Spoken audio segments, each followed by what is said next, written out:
Morning, everybody. It's 10:42 and 7 seconds on Monday, August 27th. Sorry for the delay in getting this run, but when we were at 13 spots, I got a conference call. Well, not a conference call, but a work phone call that I just couldn't get off of.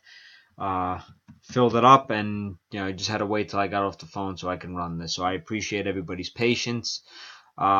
This again is for xmen28, 58, and 64. Over here are the 15 filled spots. Let's roll our 3 dice. What happened? Number is 5. You can see it up here. I don't know why it closed out so quickly. Number is only 5, so let's randomize 5 times. Name at the top of the list. We'll get the book. This is 2, 3, 4, and this is the final one. 5. Spot 1, Kyle Abram. Congratulations. Time is 10:43 and 6 seconds.